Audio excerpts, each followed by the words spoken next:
সম্বন্ধ, সে সমস্ত হিংসা ভুলে গেছে। ব্যাঘ্রের মুখে চুম্বন করছে হরিণ, হরিণ ব্যাঘ্রের মুখে চুম্বন করছে, একে অপরকে আলিঙ্গন করছে। ভট্টাচার্য দেখে হাসছেন, মহাপ্রভু হাসছেন। মহাপ্রভুর সঙ্গে আজ কীর্তন করতে করতে নাচতে নাচতে চলেছেন। সেই সমস্ত স্থাবর জঙ্গম ঝাড়িখণ্ডে আছে যত স্থাবর জঙ্গম, প্রেম দিয়া কইল প্রভু সকলকে উন্মত্ত। আজ সবাই উন্মত্ত হয়েছে। বৃক্ষ লতা কীট পতঙ্গ ব্যাঘ্র সিংহ কাউকে মহাপ্রভু বাদ দেননি। ভব বৃঞ্চির বাঞ্ছিত যে প্রেম, সে প্রেম জগতে ফেলিল ঢালি। সে প্রেম কাঙালে পাইয়ে খাইল নাচিয়ে বাজাইয়া করতালি। আজ শ্রীমান মহাপ্রভু সেই প্রেম, দেব দুর্লভ প্রেম, ওই পশু পক্ষীকেও পর্যন্ত বাদ দিলেন না।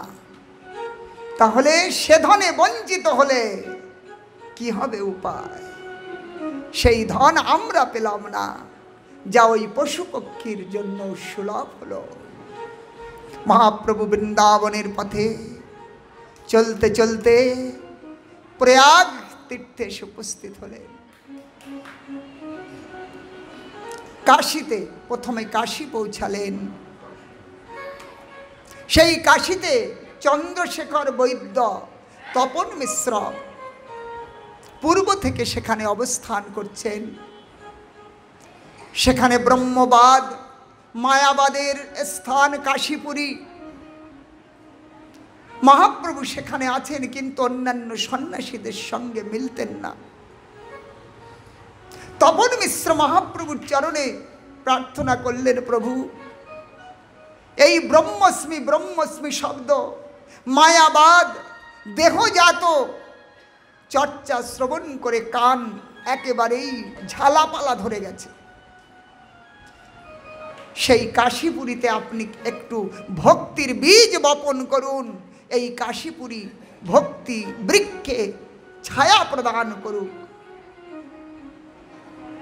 মহাপ্রভু ভক্তের ইচ্ছা পূর্তি করতে সেই এক ব্রাহ্মণ মহাপ্রভুকে নিমন্ত্রণ করলেন।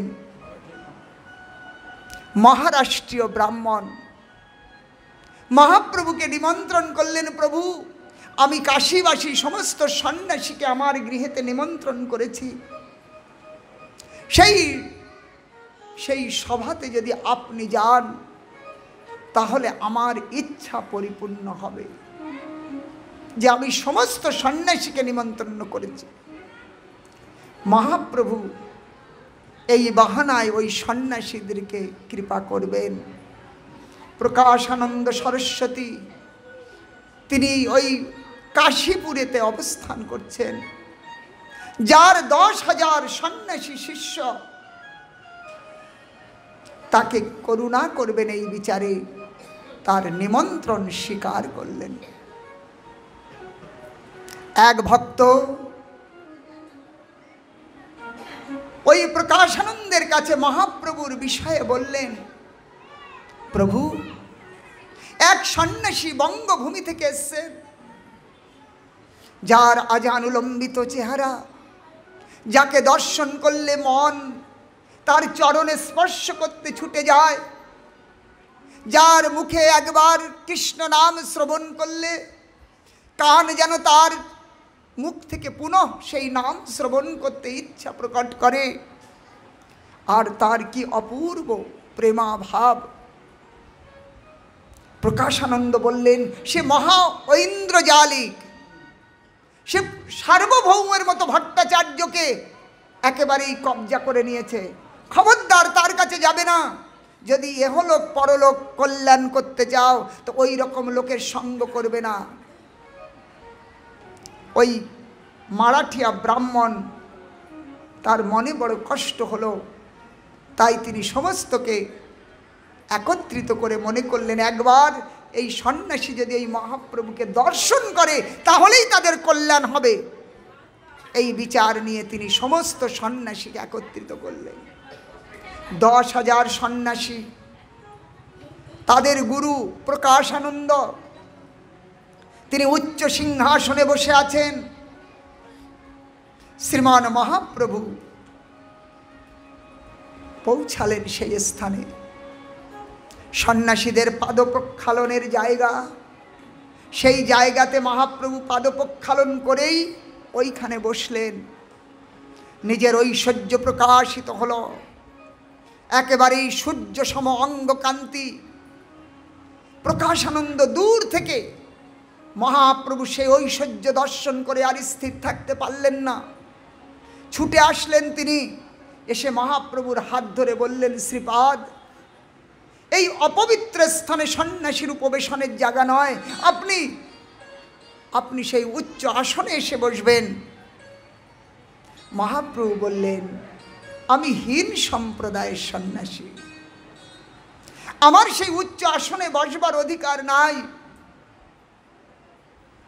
প্রকাশানন্দ বলপূর্বক মহাপ্রভুকে নিজের পাশে বসালেন আর বললেন, শ্রীপাদ, আমি জেনেছি আপনি এসেছেন এখানে, কিন্তু আমরা এত সন্ন্যাসী, আমাদের সাথে আপনি মিলছেন না। বললেন যে আমি হীন সম্প্রদায়ের, তো আপনাদের সাথে মেলবার আমার সাহস নাই।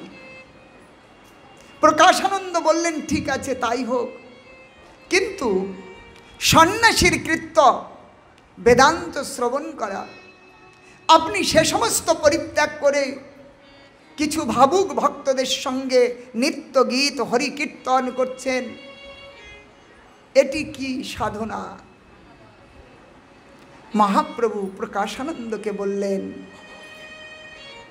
আমার গুরুদেব, সেই গুরুদেবের পাদপদ্মে পৌঁছালাম কেশব ভারতীর কাছে, যিনি আমাকে সন্ন্যাস দিয়েছেন। যে জিজ্ঞাসা করলাম, প্রভু আমার কৃত্য কি, আমি কি আচরণ করব, আমি কি বেদান্ত উপনিষদ পাঠ করব? গুরুদেব আজ্ঞা করলেন, মূর্খ তুমি, তোমার নাহি বেদান্তে অধিকার, কৃষ্ণ মন্ত্র জপ, এই মন্ত্র সার। প্রকাশানন্দকে বলছেন মহাপ্রভু যে গুরুদেব আমাকে বললেন, বেদান্ত পড়বার অধিকার তোমার নাই, তুমি বিদ্বান নও, মূর্খ, তাই তুমি কৃষ্ণ মন্ত্র জপ করো, এই মন্ত্র সার। হরের নাম হরের নাম হরের নামৈব কেবলম, কলৌ নাস্তেব নাস্তেব নাস্তেব গতিরন্যথা। এত বলি এই মন্ত্র শিখাইল মোরে, আমাকে এই মন্ত্র দিলেন। গুরু আজ্ঞা পেয়ে আমি সেই মন্ত্র জপ করি, হরে কৃষ্ণ কৃষ্ণ কৃষ্ণ হরে হরে, হরে রাম রাম রাম হরে হরে। এই 16 নাম 32 অক্ষর, এই মন্ত্র গুরুর আজ্ঞায় জপ করি। জপ করতে করতে এই নাম কখনো আমাকে নাচায়, এই নাম কখনো আমাকে হাসায়, কখনো আমি উদ্দণ্ড হয়ে উন্মাদের মতো, পাগলের মতো আমি নাচতে থাকি, গাইতে থাকি। আমি গুরুর কাছে যে নিবেদন করলাম, গুরুদেব, কিবা মন্ত্র দিলা গোসাই, কিবা তার ফল, জপিতে জপিতে নাম করিল পাগল। কি মন্ত্র দিলেন আমাকে, যে মন্ত্র জপ করতে করতে আমি আমাকে ভুলে গেছি, যে মন্ত্র জপ করতে করতে আমি পাগল হয়ে গেছি। গুরুদেব বললেন, চৈতন্য, তোমার ভাগ্যের উদয় হয়েছে, কৃষ্ণ নাম মহামন্ত্রের এই তো ফল, কৃষ্ণ নাম মহামন্ত্রের এই তো ফল। কি ফল সেটি? যেই জপে তারে কৃষ্ণে উপজয় ভাব। কৃষ্ণ নাম মহামন্ত্রের এই তো স্বভাব। যিনি এই নাম জপ করবেন, নাম চিন্তামণি চৈতন্য রস বিগ্রহ, নিত্য মুক্ত শুদ্ধ অভিন্ন তৎ নাম নামিন। সেই কৃষ্ণই নাম রূপে, কলিকালে নাম রূপে কৃষ্ণই অবতার। नाम হইতে হয় সর্বজগৎ নিস্তার, नाम बिना কলিকালে আর নাহি ধর্ম, সর্বমন্ত্র সার নাম এই শাস্ত্র মর্ম। যেই নাম সেই কৃষ্ণ ভজ নিষ্ঠা করি, যেই নাম সেই কৃষ্ণ ভজ নিষ্ঠা করি, নামের সহিত আছেন আপনি শ্রীহরি। नाम संकीर्तने হয় সর্বানর্থ নাশ, नाम संकीर्तने হয় সর্বানর্থ নাশ। समस्त अनर्थ नाश হয়ে যাবে এক কৃষ্ণ নামে করে সর্ব অনর্থ নাশ। প্রেমের কারণ ভক্তি করায় প্রকাশ, প্রেমের উদয়ে প্রেমের হয় বিকার। অশ্রু কম্প পুলকাদি গদ গদ ভাব, অনায়াসে ভবক্ষয় কৃষ্ণের সেবন। এক কৃষ্ণ নামে পাই এত প্রেম ধন, এক কৃষ্ণ নামে এত ধন প্রাপ্ত হয়। অতএব সেই নাম আমি জপ করতে করতে পাগল হয়ে গেলাম। গুরুদেব বলল এই তো পঞ্চম পুরুষার্থ, ধর্ম অর্থ কাম মোক্ষ। এই চতুর পুরুষার্থের ঊর্ধ্বে পঞ্চম পুরুষার্থ কৃষ্ণ প্রেম। সেই কৃষ্ণ প্রেম তুমি লাভ করেছ, এই পঞ্চম পুরুষার্থ এই নাম থেকে পাবে। এই বলে শ্রীমান মহাপ্রভু শ্রীমদ্ ভাগবতের শ্লোক উত্থাপন করলেন। এবং ব্রত সপ্রিয় নাম কীর্তা জাতানুরাগ দ্রুত চিত্ত উচ্চৈ, হসত্তত রৌদিতি রৌতি গায়তি, উন্মাদবদ নিত্যতি লোকবাহ্য। এই নাম যিনি ব্রতী করেছেন, নামকে যিনি আশ্রয় করেছেন, এই নাম যখন হৃদয়ে অঙ্কুরিত হবে, নামের স্বভাব যখন জেগে উঠবে, তখন সেই নাম তাকে কখনো হাসাবে, কখনো সে অশ্রুধারায় স্নাত হতে থাকবে, কখনো নাচবে পাগলের মতো উন্মাদ বৎ।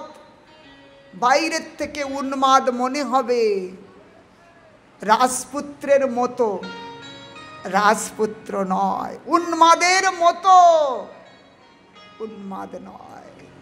আজ প্রকাশানন্দ মহাপ্রভুর সেই শাস্ত্রবাণী শ্রবণ করে স্তব্ধ হলেন। বললেন শ্রীপাদ, আমি বুঝলাম শাস্ত্রের সার কথা কৃষ্ণ নাম। যত শাস্ত্র আছে সমস্ত শাস্ত্রের একটাই উদ্দেশ্য, কলিতে নাম বিনার কোনো গতি নাই, গতি নাই, গতি নাই। তবে সেই আমাদের সাথে মিলতে তোমার বাধা কোথায়? বললেন শ্রীপাদ, কৃষ্ণ অপরাধী ব্যক্তি, কৃষ্ণ অপরাধী ব্যক্তি। দর্শনেতে বহির্মুখতা জাগৃত হয়, ভগবত ভক্ত সেই জন্য নিজেদেরকে সাবধান রাখবেন।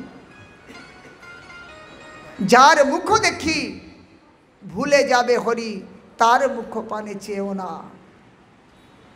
যার মুখে ভাই হরি কথা নাই, তার কাছে তুমি যেও না। আজ শাস্ত্রের এক একটি প্রমাণ দিয়ে শ্রীমান মহাপ্রভু প্রকাশানন্দকে শাস্ত্র বাক্যের দ্বারা স্তব্ধ করলেন। তার মধ্যে এক শিষ্য দাঁড়িয়ে বললেন যে গুরুদেব, চৈতন্যের যে বাণী সেই বাণী সার, আর সব মত যাউক ছাড় খার। মহাপ্রভুর যেই মত সেই মত সার, অন্য মত সব ছাড় খার যাক। মহাপ্রভুর সঙ্গে সমস্ত শিষ্য দাঁড়িয়ে হরি কীর্তন করতে লাগলেন। প্রকাশ আনন্দ তিনি মহাপ্রভুর সঙ্গে মহানিত্যে উন্মত্ত হলেন। এদিকে তপন মিশ্র, আমার চন্দ্রশেখর বৈদ্য, ওই মহারাষ্ট্রীয় ব্রাহ্মণ, তাদের আর আনন্দের সীমা থাকলো না। আজ সমস্ত কাশীবাসী হরি সংকীর্তনে মেতে উঠল। মহাপ্রভু বলেছিলেন যে আমি এই ভারী বোঝা নিয়ে কাশীতে এসেছি, কিন্তু যদি বিক্রি না হয় অল্প স্বল্প শ্রদ্ধা পেলেও বিক্রি করে যাব, এত ভারী নিয়ে আবার ফিরে যাব? তাই যদি সামান্য শ্রদ্ধা কোথাও দেখি বিলিয়ে দেব। আজ সেই শ্রদ্ধা চতুর্দিকে জেগে উঠল। সমস্ত সন্ন্যাসী নৃত্য গীত করতে লাগলেন, গৌর হরি বলে নাচতে লাগলেন, গৌর নামেতে উন্মত্ত হয়ে সকলেই কাশীপুরীতে নামের ধাম জেগে উঠল। নিতাই গৌর প্রেমানন্দে হরি হরি বল।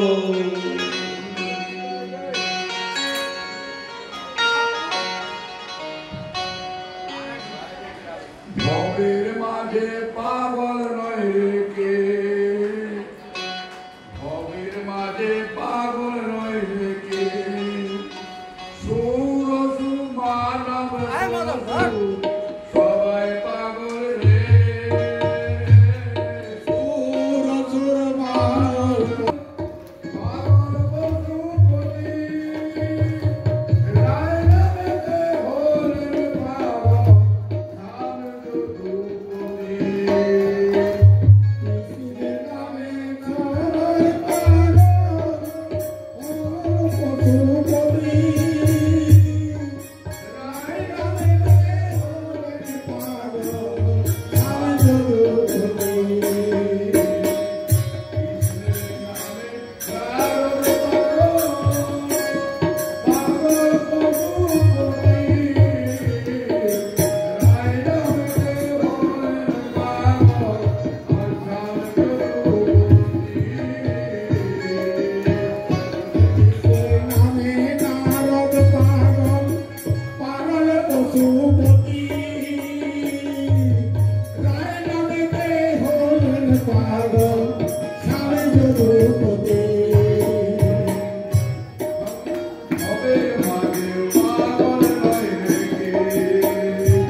दुल्हन प्यारे राधिका दूल्हा शाम सुजा।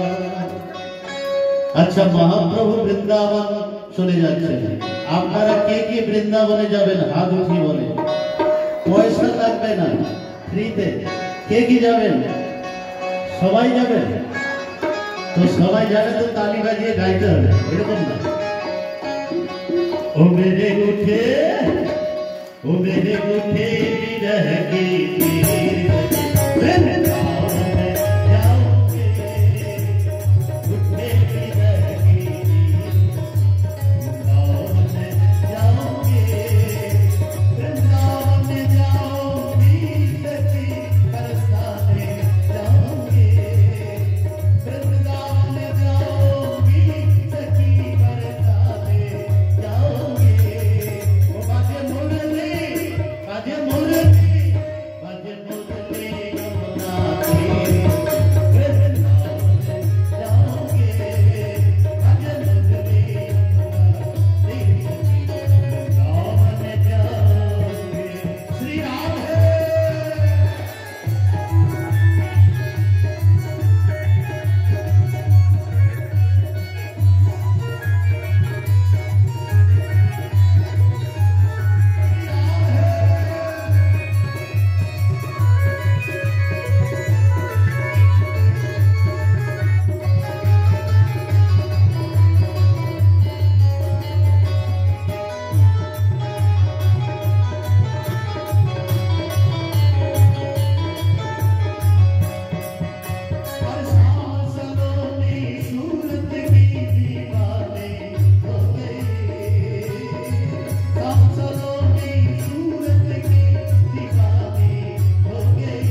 যারা ভগবানের ভক্ত ওরা নাকি আধা পাগল, অনেকেই বলে, বলে কি না?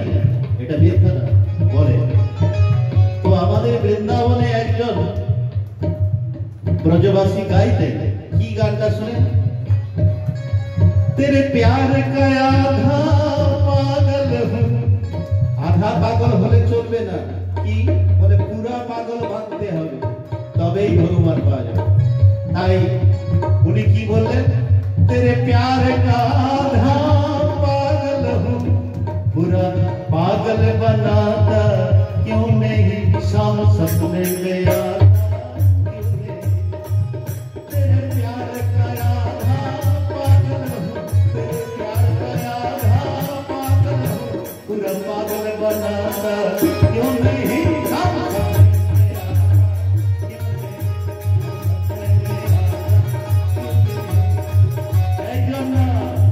पूरा पागल होते হবে, আধা থাকলে হবে না। पूरा पागल होते হলে কি করতে হবে? সবাইকে হাত তুলে রাধে রাধে নাম কি ধ্বনি লাগাতে হবে। সবাই হাত তুলে কি বলবে? আরে পেছন থেকে আওয়াজ আসছে না, কি হলো? আর একটু জোরে হবে? হচ্ছে, ভালোই হচ্ছে। তো সবাই একবার হাত তুলে কি বলবেন? हाँ, हाथ तुले ताली बजिए सबाई, प्रेम से बोलो, ताली बजा के आवाज नहीं आ रही, प्रेम से बोलो, ऐसे वृंदावन में, सेवा में, हे राम में, हे वास्तुना में,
এই সেই কাশীপুরী শ্রীমান মহাপ্রভু বৃন্দাবন থেকে যখন পুনরায় এই কাশীতে এসেছিলেন। হরে কৃষ্ণ, তোমরা কেউ গেটে ভিড় করবে না, সব চুপচাপ বসে যাও, চুপচাপ বসে যাও, সামনে দিকে জায়গা আছে, চলে আসো, গেটে ভিড় করবে না।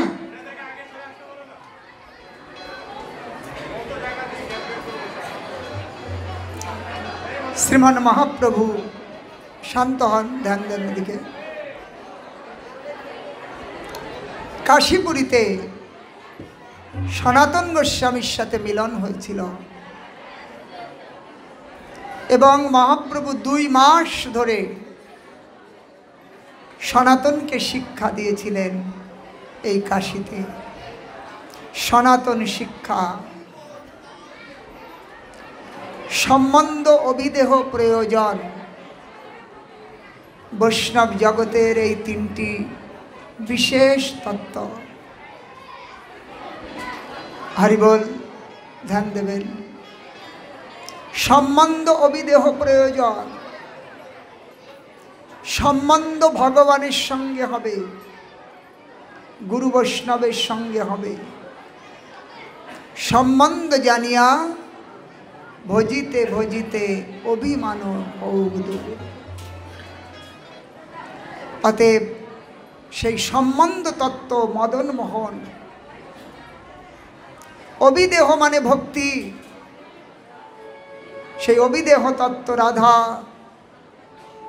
গোপীনাথ আর গোবিন্দদেব ভক্তি তত্ত্ব, আর প্রেম তত্ত্ব প্রয়োজন তত্ত্ব হলো রাধা গোপীনাথ। সম্বন্ধ অভিদেহ প্রয়োজন। তো সম্বন্ধ না হলে ভক্তি হয় না। ভক্তি আমরা কখন করতে পারি? যতক্ষণ সম্বন্ধ না হবে। কৃষ্ণ যদি আমার হয়, কৃষ্ণ যদি আমার হয়, তাহলে আপনার অতটা দায় লাগবে না। আপনার ছেলে ভালো রেজাল্ট করেছে, আমার আনন্দ হবে কেন? ও আমার ছেলে নয়, ও আপনার ছেলে, হবে কি করে? তাহলে সম্বন্ধ নাই বলে হয় নাই, কিন্তু সম্বন্ধ থাকলে আমারও আনন্দ হতো। তার কাকিমা, জেঠিমা, মাসিমা, পিসিমা, যত মা আছে সবার আনন্দ হচ্ছে না? ভালো রেজাল্ট করেছে আমাদের পন্টু। তাহলে সম্বন্ধ আছে, তাহলে যার সম্বন্ধ নাই তার আনন্দ হয় নাই। তো কৃষ্ণ যদি আমার হয়, আপনার যদি সম্বন্ধ না থাকে, তাহলে কৃষ্ণের কথা আপনার আনন্দ হবে? বোঝা গেল? পরিষ্কার জিনিস। সেই জন্য প্রথমে আগে কৃষ্ণকে আমার করতে হবে, কৃষ্ণকে আমার করতে হবে, আমার কৃষ্ণ। তাহলে কৃষ্ণ যদি আমার হয়, তাহলে তার কথা শুনতে আনন্দ হবে, তার ভক্ত আসলে আপনার খুব আনন্দ হবে। বৈষ্ণব দেখিয়া পড়িব চরণে হৃদয়ের বন্ধু জানি। বৈষ্ণবকে দেখে তখন আদর হবে যে আমার প্রভুর সম্বন্ধেরা। তাহলে মূল কোথায়? সম্বন্ধ যদি না হয়েছে তাহলে আগে সব কাটা। সেই জন্য আগে সম্বন্ধ তত্ত্ব, ভগবানের সঙ্গে সম্বন্ধ, সেই ভগবানের সঙ্গে সম্বন্ধ গুরু বৈষ্ণব করিয়ে দেবেন। সেই সম্বন্ধ হওয়ার পর সেবা, সেবার অপর নাম হলো ভক্তি। ভজধাতু সেবায়াম, ভক্তি কাকে বলে? ভগবানের সেবার নাম হলো ভক্তি। আপনি ভগবানের সুখের জন্য যে যে কাজ করবেন তার নাম হবে ভক্তি। ভগবানের পুষ্প চয়ন করে মালা গেঁথে পরালেন, এটা ভক্তি। ভগবানের জন্য রন্ধন করছেন, ভক্তি। ভগবানের জন্য ভিক্ষা করছেন, ভক্তি। এই ভগবানের কথা শুনছেন, ভক্তি। কথা শোনাচ্ছেন, ভক্তি। এতে ভগবানের সুখ হয়। যে যে কার্যে ভগবানের সুখ হবে সেই সুখময় কার্য আপনি করলে তাকে সেবা বলা হবে। ভগবানের নাম আপনি জপ করুন, তাতে ভগবানের খুব আনন্দ হবে। হ্যাঁ, এটা ভক্তি। একে বলে অবিদেহ তত্ত্ব। আর প্রয়োজন তত্ত্ব হলো কৃষ্ণ প্রেম প্রাপ্তি। তাহলে এই যে ভক্তি করলেন, ভক্তির ফল কি? ভক্তির ফল হলো ভগবানেতে অকৈতব প্রেম উৎপন্ন হবে। ভগবানেতে ভক্তি জন্ম লাভ করবে, সেই ভক্তি প্রকাশিত হয়ে প্রেম দেবে। প্রেম বিনা দরিদ্র জীবন দাস করি, বেতন মোরে দেহ প্রেমধন। কৃষ্ণ প্রেমই হলো আমাদের প্রয়োজন। এই প্রয়োজন কেবল আমার নয়, আপনার নয়, প্রত্যেকটি প্রাণীর প্রয়োজন কৃষ্ণ প্রেম। কিন্তু সেই প্রয়োজন আমরা না খুঁজে পেয়ে অন্য বস্তু দিয়ে প্রয়োজন সমাধান করে থাকি। জীবের প্রয়োজন আমরা জন্ম জন্মান্তর ধরে সেই বস্তু খুঁজছি, প্রয়োজন কৃষ্ণ প্রেম। এটি আমার নয়, সকলের। জীব সত্তাতে কৃষ্ণ প্রেমের আকাঙ্ক্ষা রয়েছে। সেই প্রেম যখন আমরা খুঁজে না পাই এই জগতে, সেই প্রেমকে খুঁজতে খুঁজতে আমরা আমাদের ইচ্ছাকে ওইখানেই সমাপ্ত করে দিই। অতএব শ্রীমান মহাপ্রভু 2 মাস যাবৎ এই কাশীপুরীতে সনাতন গোস্বামীকে শিক্ষা দিলেন। বিস্তার বর্ণন এই সনাতন শিক্ষা। সেখানে মহাপ্রভু 64 প্রকার ভক্তির অঙ্গের কথা বলেছেন। গুরুপাদ পদ্ম আশ্রয় করতে হবে, হরিনাম জপ, একাদশী ব্রত, রামনবমী, নৃসিংহ চতুর্দশী, কৃষ্ণ জন্মাষ্টমী, এ সমস্ত ব্রত পালন, কৃষ্ণ মহোৎসবাদি করা ভক্ত সঙ্গে, তিলকাদি ধারণ, তুলসী সেবন, একাদশী ব্রত, এমনি করে 64 প্রকার বর্ণন দিয়েছেন। এর মধ্যে নববিধা ভক্তি শ্রেষ্ঠ, ভজনের মধ্যে শ্রেষ্ঠ নববিধা ভক্তি। কৃষ্ণ প্রেম, কৃষ্ণ দিতে ধরে মহাশক্তি, তার মধ্যে সর্বশ্রেষ্ঠ নাম সংকীর্তন, নিরপরাধে নাম লইলে পায় প্রেমধন। আগে মহাপ্রভু বিধিমার্গ এবং রাগমার্গের বর্ণন করেছেন। বিধিমার্গে কৃষ্ণের মাধুর্য রস আস্বাদন হয় না, রাগমার্গেতে মাধুর্য রস হয়। এই রাগমার্গ ব্রজেতে দাস্য, সখ্য, বাৎসল্য, মধুর, এই 4 ভাগে ভাগ। এর মধ্যে দাস্যের থেকে শ্রেষ্ঠ সখ্য, সখ্যের থেকে শ্রেষ্ঠ বাৎসল্য, বাৎসল্যের থেকে শ্রেষ্ঠ মধুর। এই মধুর আবার বৈকুণ্ঠে, দ্বারকাতে এবং বৃন্দাবনে বিরাজমান। বৈকুণ্ঠে লক্ষ্মী দেবী মধুর রসের ভক্ত, দ্বারকাতে রুক্মিণী, সত্যভামা, জাম্বুবতী, নাগনজিতি আদি এরা মধুর রসের ভক্ত। আর ব্রজেতে শ্রীমতী রাধিকা সহ ব্রজ গোপীগণ মধুর রসের ভক্ত। এই ব্রজের মধুর রসের মধ্যে আবার একটা বামা পক্ষ আর একটা দক্ষিণা পক্ষ। সেই দক্ষিণা পক্ষ আর বামা পক্ষের মধ্যে শ্রীমতী রাধিকা সর্বশ্রেষ্ঠা, তিনি বামা পক্ষ। এই রাধিকার গণ ললিতা বিশাখা আদি, তেমনি চন্দ্রাবলী রাধারানীর দক্ষিণা পক্ষ। অর্থাৎ যদি বিপরীত গতি না থাকে, অন্ধকার না থাকলে আলোর আস্বাদন হয় না। যদি 24 ঘন্টা আলো থাকে তাহলে দিনের আনন্দ হবে। রাত আসছে বলেই দিনের আনন্দ আছে, তাই না? তিতো আছে বলে মিষ্টির আনন্দ রয়েছে। তেমনি কৃষ্ণের দক্ষিণা যে গণ, কৃষ্ণের প্রতি রুষ্ট ভাবতাকারীর সঙ্গে যে বিচ্ছেদ ভাব রয়েছে, সেই ভাবকে জাগিয়ে তোলবার জন্য দুই গণ, এক চন্দ্রাবলী আর এক শ্রীমতী রাধিকা, এই দুইজন কৃষ্ণকে সুখ প্রদান করছেন। এর মধ্যে রাধারানী সর্বোত্তমা। তয়োরপির উভয়ের মধ্যে, তয়োরপির উভয়ের মধ্যে রাধিকা সর্বোত্তমা, সর্বগুণ খনি, সর্বকান্ত শিরোমণি। এই শ্রীমতী রাধিকা সর্বোত্তমা। এমনি করে শ্রীমান মহাপ্রভু সমস্ত বৈষ্ণব বিধান, হরিভক্তি বিলাস ইত্যাদি ইত্যাদি সমস্ত সব শুনিয়েছেন।